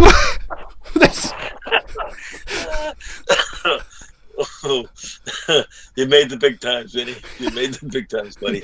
I'll tell you. Get to the big one. When I grow up, I'm going to be just like you, buddy. I'm telling you. Yeah. It's all about the big one. I don't know how many viewers I've got here. I asked the station once for IP hits on the server, and they said they were abundant, but they wouldn't give me a number. So all I know is I get a few people tuning in and listening to my shows every week. It doesn't matter to me if I got 10 people or 50 people or 100 people. If somebody takes away something from what I've said to them during the course of the conversation, I've had a good day in my world. Yeah. And that's why we do it, at least that's why some people say that they do it. And I've been questioning that lately. Why am I actually doing this? Because circumstances have changed from when I began, not in terms of, the world. Of course, the world's changed, but I've changed, I know now how much work I did to acquire the knowledge that I have. It wasn't just all talent, that made this show happen. It was support, like my former somewhat fabulous producer, Mitch Santel. He literally gave me my website and my show, and Danny Romero from American Freedom Radio, where I started off. But that happened 2 years after me doing my thing by myself. And I remember talking to the Ground Zero Radio producers, and I asked them, because they've got really good shows on their network. I remember I was just listening at random throughout the day at one point just to check it, and I can't remember their names, sort of thing, but I remember that every single show, every different one that I was listening to throughout that day sounded professional and had quality broadcasting parameters to it. And I asked them, how did you do that? How did you create one network where all the hosts have talent and quality of broadcast? And they said it was consistency, Vinny. People have to be doing what they're doing for years and proven themselves that they're not just going to give up, that they're not just going to stop, that they've done consistently good work for all those years. Then we'll give them a spot on the network. And the contract that they got me to sign, and the contract that Anarchapulco gives out as well, there's sections in there which I think are actually important and incredibly relevant for the truth movement. Don't publicly criticize the other talk radio show hosts. All right? Infighting is a bad thing. It turns off the audience. Like, seriously, they sit there and they hear you bitching and whinging and moaning about the people that are on your side. They don't want to listen to it. And some people get stuck in this trap, like I did back in the day with Mr. Pete Santilli, but who's not on our side. He was actually working for the FBI, and we've got the evidence. We had the facts that he sent them. And people eventually just kind of get over that sort of victimhood and the infighting, and it makes them miserable.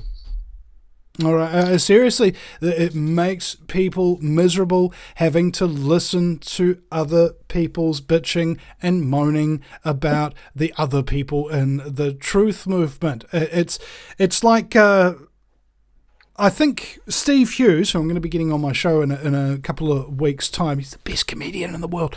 And he's just had open heart surgery. So I was just like, dude, I've got to get you on the show before you have another arrhythmia. And he said, before you croak. He said he likes all sorts of he likes all sorts of metal, death metal, black metal, and Enya. Actually, if you're listening to Slayer all day, you need something to relax in the afternoon. And this guy in the audience one time in England gets up and goes, "I hate Enya." And he goes, "You hate Enya? George Bush is still alive, mate. Condoleezza Rice, Dick Cheney. Okay, these are globalist demons. And this is Enya. Okay? You should hate positively." and I think the same goes for the a large quantity of the truth movement. We sometimes, not all the time, but sometimes not only forget what we're fighting for, we forget who we're up against. Okay? Who are we up against? We're up against the most well-organized, well-financed, and sophisticated control matrix that has ever been seen in recorded history. And if we do not act appropriately and band together and unite, and this is also where the Santilli thing comes in, because this throws a spanner in the works, there are agents among us. There are. Okay? And how do you spot who's an agent, Vinny, or something like that? And it's not terribly difficult. The question is, how do you feel after your broadcast? Do you feel like you've become enlightened a little bit? Do you feel like you've become motivated a little bit? Or more positive in a way? And more capable? Do you feel encouraged? If that is what you feel after listening to a particular broadcaster, the chance that they're an agent is extremely low. But if you come off a broadcast and you're feeling stressed and paranoid and angry and afraid and things of that nature, you might be listening to an agent. You just never know, because personality disorders are ubiquitous, especially in this industry. Okay? You can't be a talk radio show host unless you're a little bit full of yourself. Okay? The difference is whether you're full of yourself and full of love for your fellow man, or just full of yourself, but you're an empty cup that cannot be filled, and you constantly need attention to fill it, you know? I could take a year off from my show, and I'd be like, fine, you know? That'd be great, wouldn't it? But I don't, because I'm not doing it for the attention. I'm doing it because it's the right thing to do. This is the best career path that I've ever had in my life. I get to talk to wonderful people who are intelligent and have got a great sense of humor and great stories and things of that nature all the time. I remember one time when I was like 19 years old at university, and my friend told me, you know, the problem with you is, Vinny, his name was Terry, is that you always try to have deep, meaningful conversations with people. And I go, well, Jesus, I'm sorry. I guess I've been going about this all wrong. And then I wound up getting a career where I do almost exclusively that. And people listen to it because there's very little competition, right? There's a lot of different talk radio shows and talk radio hosts and stuff like that in this world, but I do things a little bit differently because of what Danny Romero from American Freedom Radio taught me. The number one rule of broadcasting and radio: have fun. Because if you're having fun, the audience will too. Yep. Is that where you do your shows, American Freedom Radio? Now, I seem to have lost you there, Barry. You're okay, talking, but I can't hear you. Well, yeah, do you hear me? Now I can. Okay. American Freedom Radio, that's where you do your shows? That's where I did do my shows when I started off, but it's since become a little bit defunct. So I'm on groundzero.radio at the moment, as well as people can find me on pretty much all the social media, Facebook, YouTube, and Twitch, where I do the show live. And I think it was...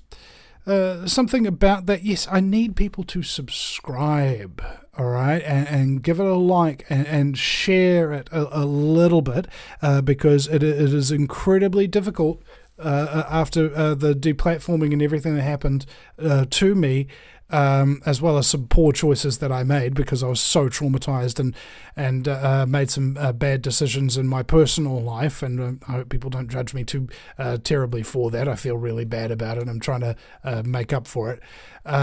But yeah, I really do need people's help to come back from where I was. I looked to the alternative media in New Zealand to help me do that. All the ones who had become major and had a decent sized audience that they could help me, remind my audience that I was still there, that I still existed, that I was still doing a show. They didn't help me at all, and in some cases just completely ignored me, and that hurt, after doing like 15 years of hardcore truthing and broadcasting. I can't even get my own people to support me and help me and be good work colleagues and things like that. That hurt my feelings massively, and I'm still not over that.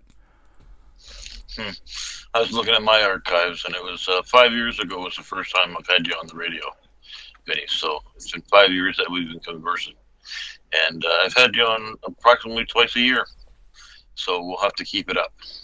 I enjoy talking with you. What was I going to ask you? I was going to ask you something, and it slipped my mind. That happens to me a lot now. I'm 70 years old, and I find my brain will be thinking about something, and then you start talking, and it slips away, and I can't get it back. So it will come back eventually. Give it some time. One can only hope. You're not going to do a Biden on us, are you, bro? No. I don't think so. Boy, I tell you, what do you think of Donald J. Trump? Eddie, what are you feeling? What are your feelings on him?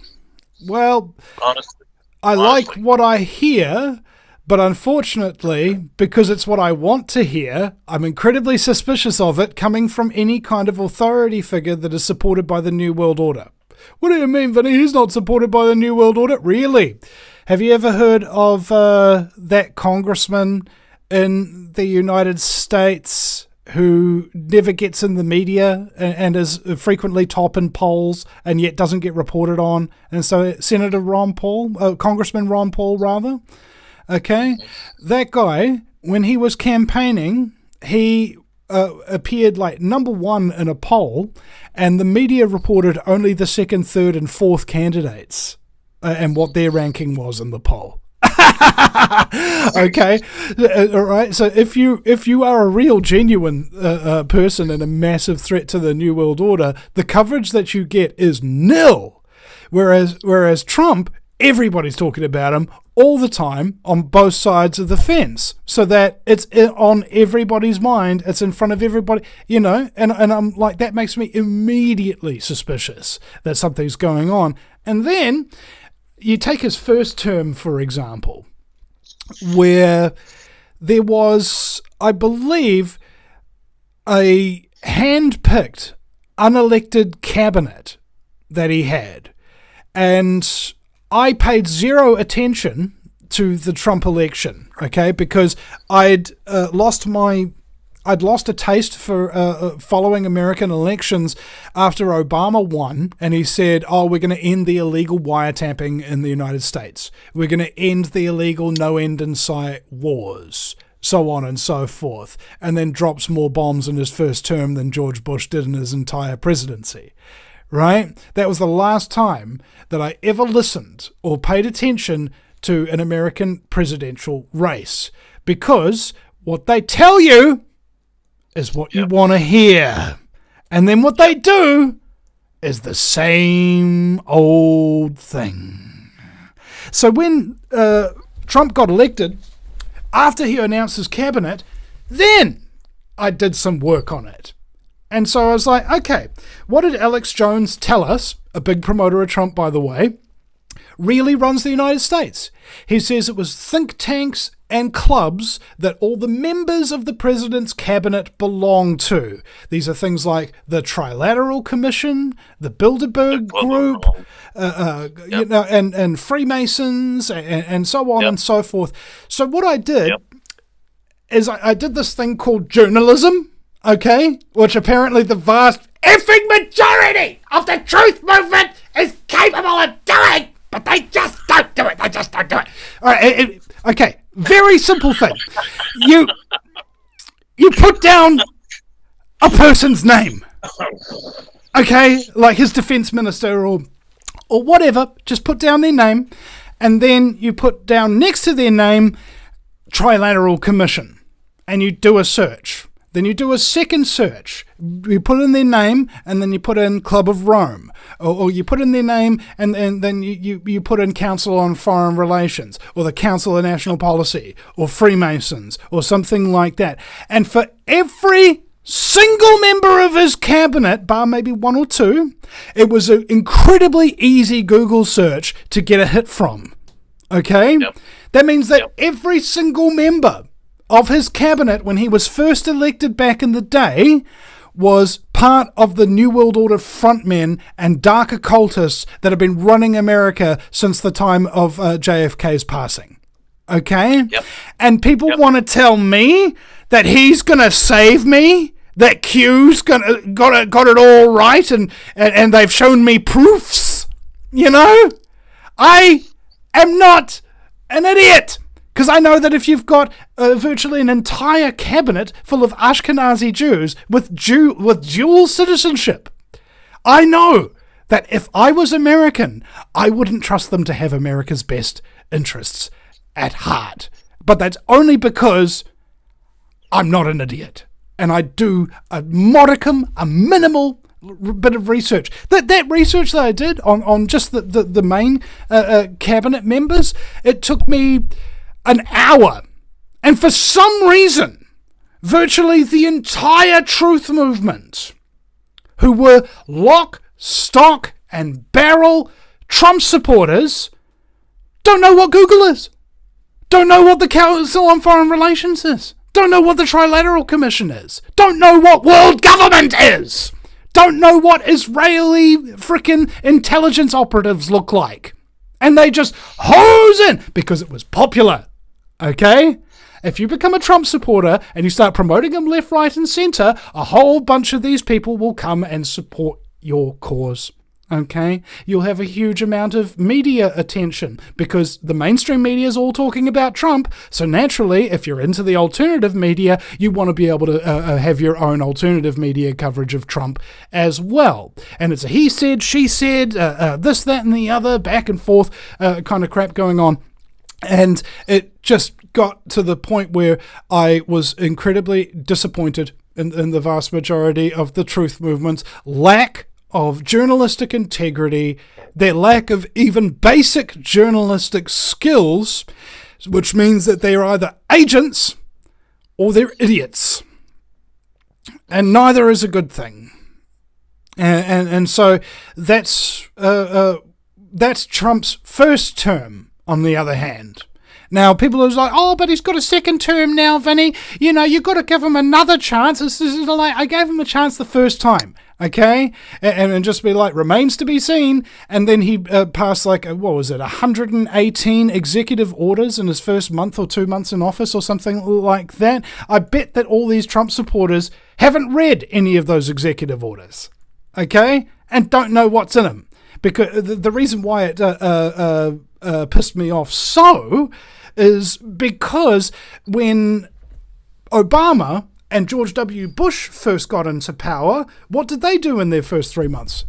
They passed a hell of a lot of executive orders that people didn't read. Their supporters did not read. Because if you are somebody's supporter, for some reason, you're immune to evidence against them. Okay, you're immune to them doing wrongdoing and you knowing about it. Why? Because we don't like to be wrong, do we? We want to have a leader, don't we? We want to have faith in that leader. We want to feel like we're winning. And you should have seen, it was all across the alternative media and even people in the film industry and things like that, all totally behind him and celebrating their victory. You didn't win jack. Okay? The Satanic New World Order won the presidency, just like the last, couple of dozen presidencies? In a row! And now, all of a sudden, there's been no major societal change for the better in the last, 5-6 decades? And you think that all of a sudden, people are up with the truth? No! Okay? There's a mechanism in place here, and I only found it out, or at least I think I found it out, I could be wrong, is that it's called the pressure release candidate. Okay? If you're under a president like George W. Bush, an allegedly right-wing government, for 8 years, and he's telling lies all the time, starting wars all the time, surveilling people all the time, and getting the country into debt all the time, you get sick of him, even though he promised to get you out of all of those things in the first place. You don't remember that. And so then they put a candidate called Obama, who promises to stop all of those things that the previous candidate did. And then, once he gets elected, everybody's so full of hopium, they don't actually pay any attention to what he actually does and see whether or not it made up with his words. And so what did he do? The exact same thing that Bush did. Okay? There's an alleged left-wing government. And then people got sick of him. Okay? As they got sick with Bush. And so, what those two candidates had in common before Trump came along, they told people what they wanted to hear before the election, and then they did what the New World Order wanted them to do after the election. Okay? Pressure release valve candidates. However long you can keep the scam going, change the name of the scam, take it underground, and then when it comes back, people will believe it to be revolutionary. And you can perpetually keep people in a state of malnutrition of the mind and the soul, believing that nothingness will fill them up. And it won't, and it can't, and it never will. The only person that is going to save your ass, ladies and gentlemen, I like the term your ass, is you. Because if you're not taking responsibility for your nation, for your people, if you don't care enough to make sacrifices, your country will not change, because it can't, because it takes you to do it. It doesn't matter who your leader is.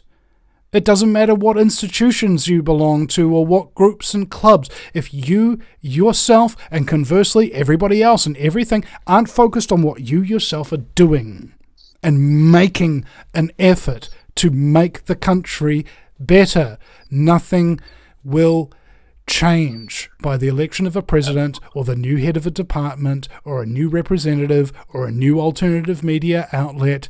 It is the participation of the people in and of themselves that creates and foments change when combined with good leadership, not the other way round. Amen, Vinny. Amen. Listen, we only got about a minute and a half left here. I'm going to get you to share your last thoughts, and thanks for joining me today. Always good to have you in, and I don't get to talk a lot when you're on the show, but that's good, man. You're like the Duracell bunny. You know, I put the batteries in you, and you go and go and go, and it's great. Always, always, always a pleasure to listen to you talk, buddy. The joys. I'll have you back. I'll have you back soon. And last thoughts from you. The joys of a caffeinated Vinny. The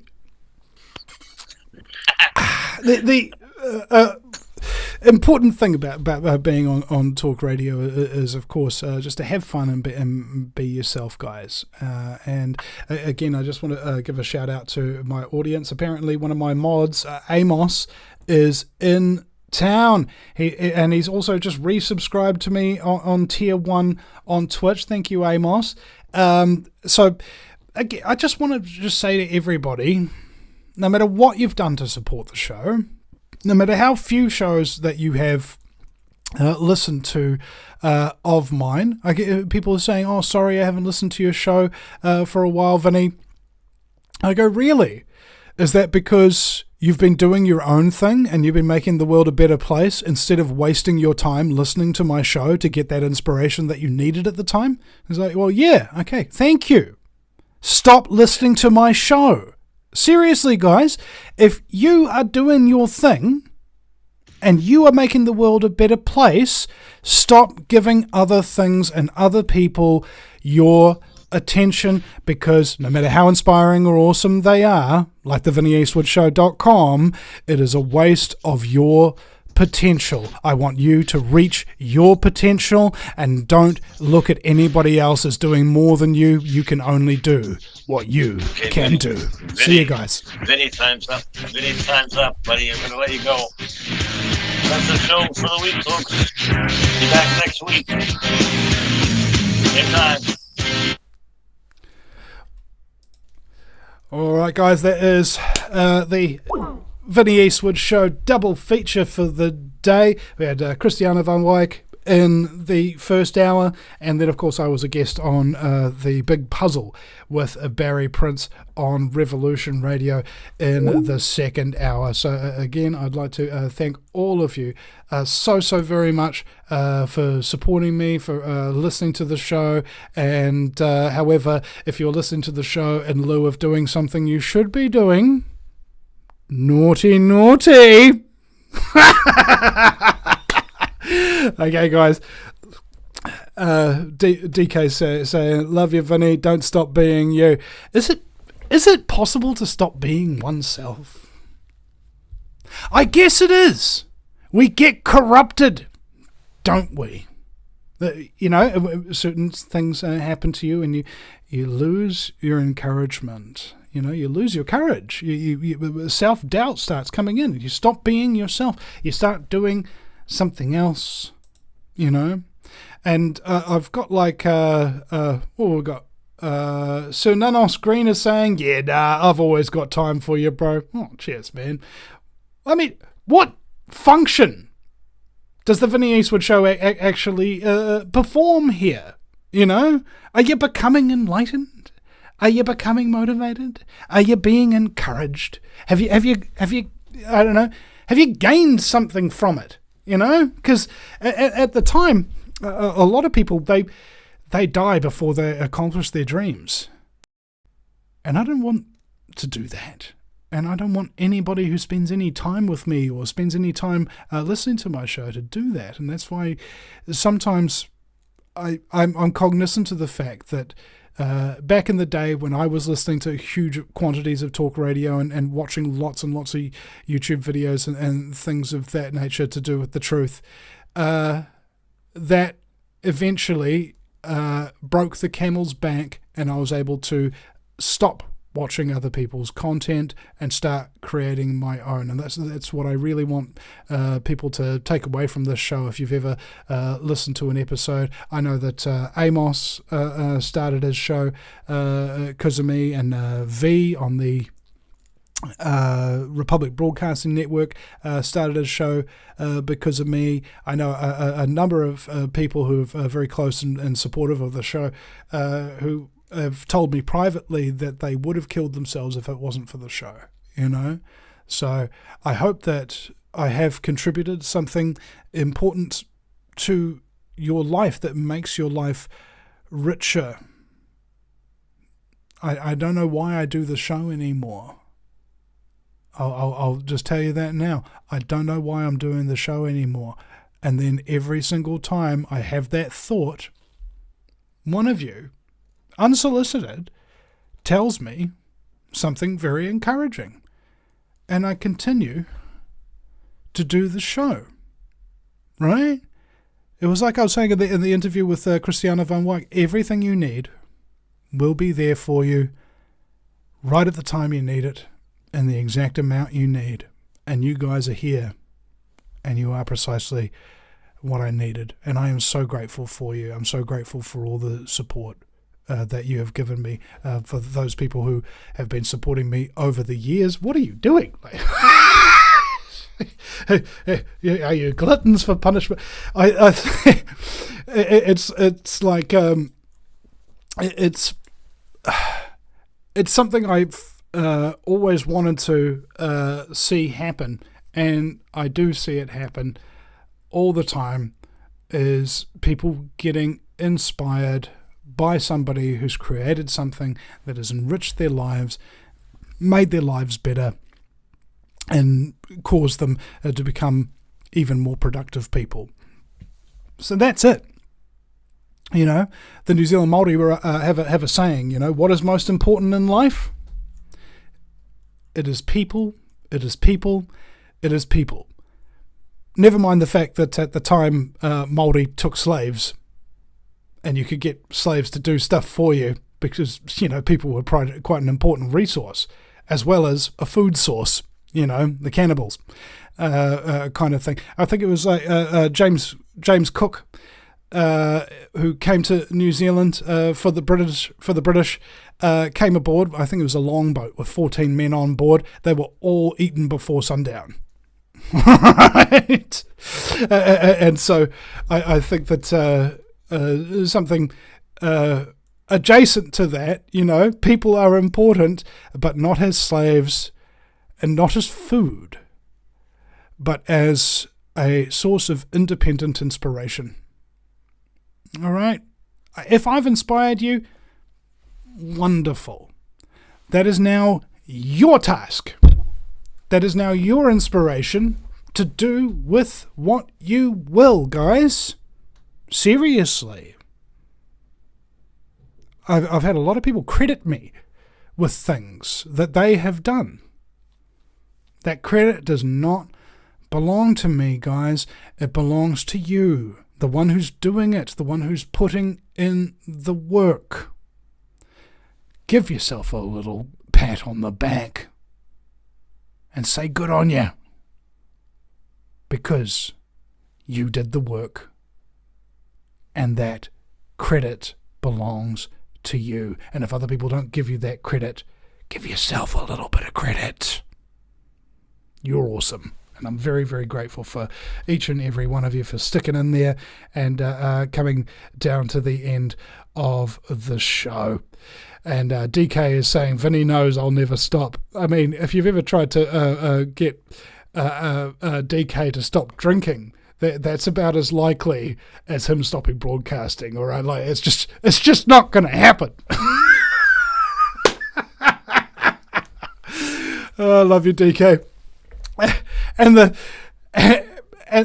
the beer companies love you too. You definitely need some sponsorship, bro. Like Billy TK back in the day, bro. He went out to go to Bluebird Chips and Lion Red Beer to get sponsorship for his stage shows and things like that. Like I really reckon DK will, like, one of these days he'll have a Lion Red sponsorship, like a little symbol down there in the bottom corner or something. Speaking of sponsorship, you know what I keep freaking forgetting to doing? I forget to mention my sponsors. Okay, up in this corner over here, you've got HoldenHealthCare.com, the wonderful, amazing David Holden, who took me back from the brink of death when I found out I had liver problems, is available for you as well, folks. So if you've got somebody who is a hard to treat case, that's what he specializes in. He's a naturopathic oncologist. Now, the body's got the ability to heal itself, provided it has the right tools. Okay, so he comes in, he identifies what might be happening, where the imbalances are, and then gives you a regimen so that you can take the supplements and then change your habits to fix yourself. He told me that you've got a choice when you've got a big problem in your life to do with your health. You can A, change, or B, die. Do you want to live? Are you willing to change? Because if you want to live, you have to be willing to change. And that's what he helped me to recognize when it came to taking care of my own health. You know, I'm an old man now. I'm 40. And no offense to anybody who's older than 40. I know you're old too. But the thing about it is, as you grow older, your health deteriorates. All right. From the lifetime of accumulated toxins and things of that nature. And so instead of, pounding yourself with toxicity, you've got to get yourself a little bit of that good stuff in and take care of yourself, because nobody else is going to eat your food for you or go to the bathroom for you. They can't. So it's you that has to take care of those bodily functions and take some responsibility. But sometimes you do need somebody who knows exactly what they're talking about, who knows exactly what's going on inside your body and knows exactly how to heal it in order for you to have those tools in your box so that you can go off and do that job. That's HoldenHealthCare.com. Emphasis on the care. I miss David. I haven't talked to him for a little while. I could give him a bell. I don't think he's ignoring me because I completely forget to mention his sponsorship on the program. I don't think he listens to the program anyway. Anyway, we have a second sponsor as well, which is reopen.nz, the lovely Henry, who gave us much of a needed boost during those years of lockdown by kindly sponsoring the show around about the same time that David Holden started sponsoring the show. And reopen.nz is a directory of anti-mandate, pro-choice, all-inclusive businesses in New Zealand. So if you have a freedom business, go to reopen.nz and add your freedom business today. I really wanted to do something like create a database of this, because I remember when I started getting sponsored by them, and there were, I don't know, maybe a couple of dozen businesses on there, and now I can scroll for a significant period of time to see huge quantities of New Zealand businesses that actually signed up to the website, have their freedom platform, right? It's freaking amazing what Henry's able to do with his skills and stuff like that. And that's what I love about the truth movement, is that we're all very, very different, and we've got very, very different skills and life stories and things of that nature. But the same thing, I believe, is true of us all.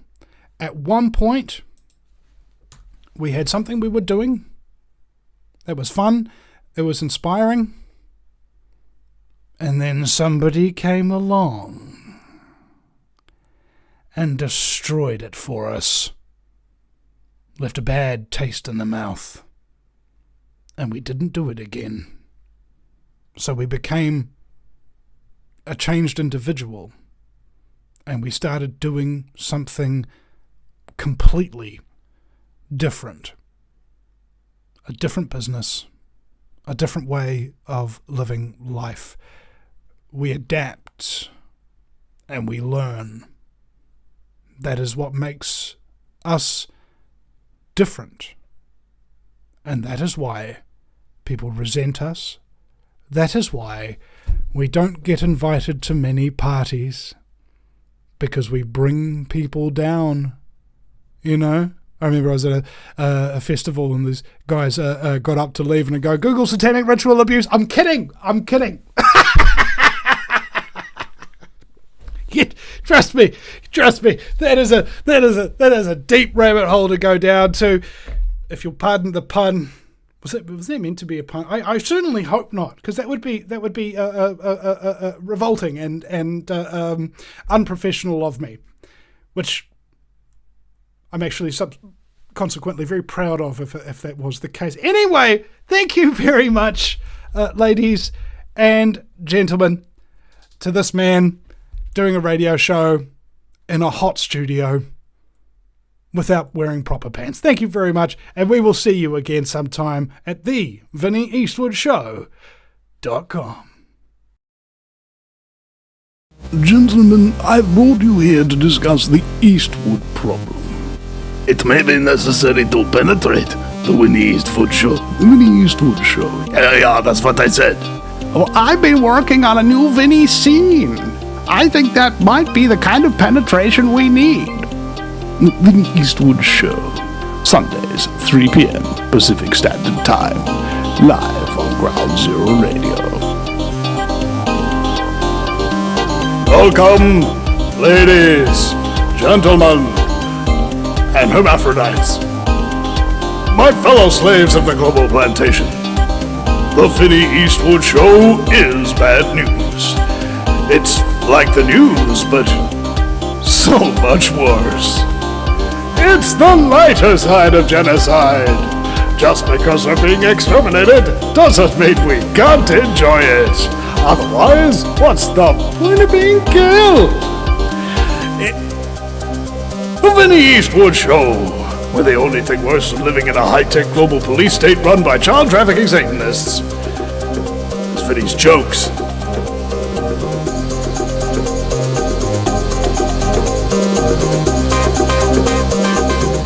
You see, this beastly, ghastly show has been exposing our scumbaggery, which we call necessary.